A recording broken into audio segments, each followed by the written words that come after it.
Shalom, bagaimana keadaan Bapak, Ibu, dan Saudara sekalian? Saya harap Anda semua dalam keadaan sehat.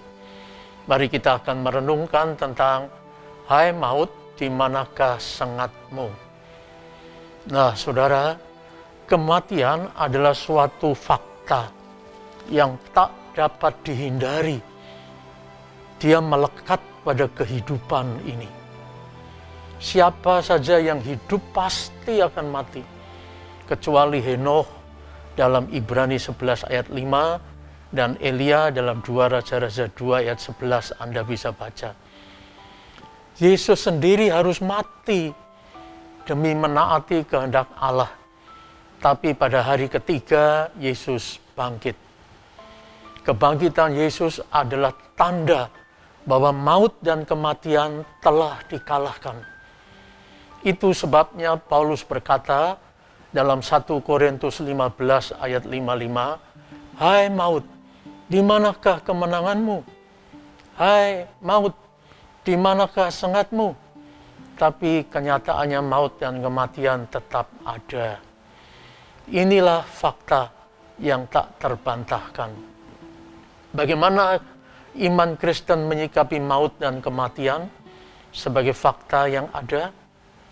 Untuk itu kita akan belajar dari Paulus melalui 1 Tesalonika 4 ayat 13 sampai 18. Ada beberapa hal yang perlu kita resapi dan hayati dalam iman kita, yaitu yang pertama, rupa-rupanya jemaat di Tesalonika waktu itu bertanya, apakah ada kehidupan sesudah kematian?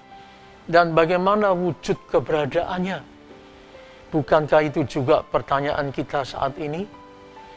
Menjawab hal ini, Paulus berkata dalam ayat 13, selanjutnya kami tidak mau saudara-saudara bahwa kamu tidak mengetahui tentang mereka yang meninggal, supaya kamu jangan berduka cita seperti orang-orang yang tidak mempunyai pengharapan.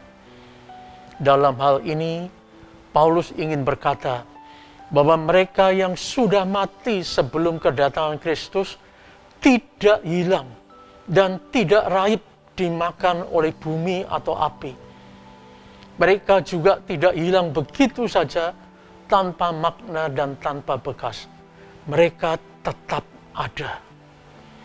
Tapi perlu diingat bahwa Paulus dalam hal ini tidak berbicara tentang tubuh yang mati atau roh manusia yang telah mati.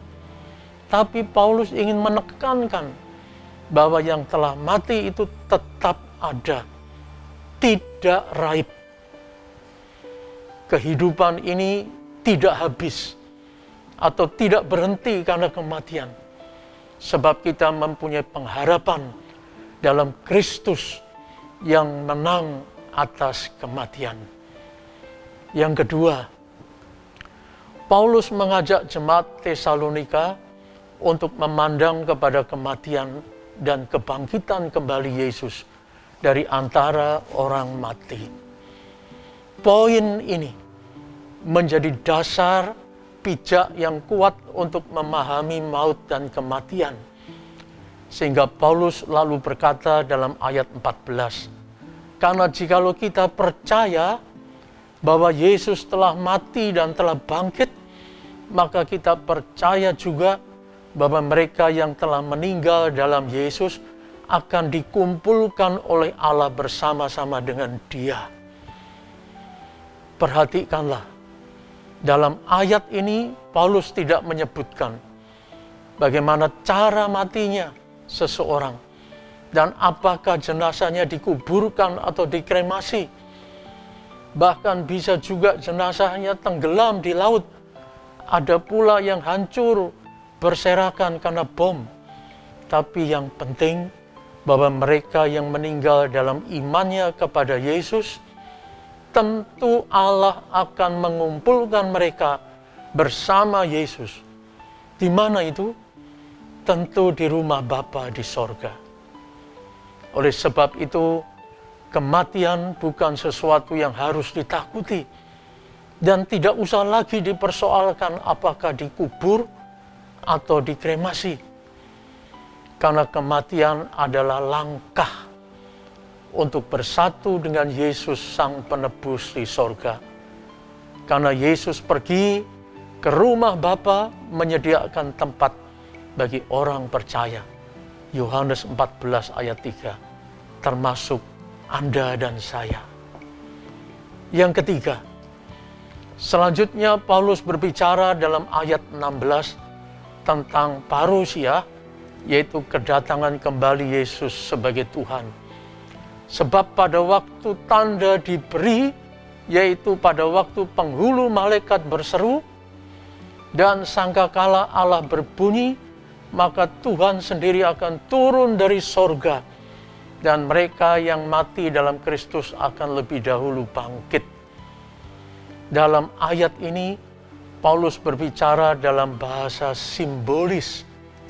Bahasa simbolis ini sangat penting, sebab mengacu kepada kemenangan Kristus atas maut.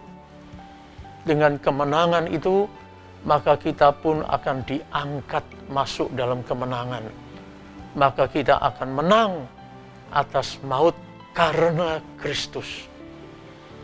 Kita sebagai domba-dombanya akan hidup bersama Sang Gembala selama-lamanya. Sebab itu, marilah kita terus memelihara iman kepada Yesus yang telah bangkit.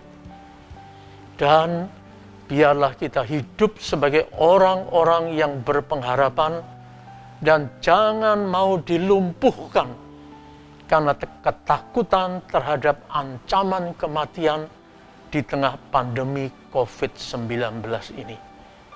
Amin. Mari kita berdoa. Tuhan, kami yakin bahwa Yesus yang telah bangkit dan menang atas maut dan kematian juga menjadikan kita sebagai pemenang atas maut dan kematian. Terima kasih Tuhan, kami boleh bersamamu setelah kami mengakhiri hidup ini. Amin.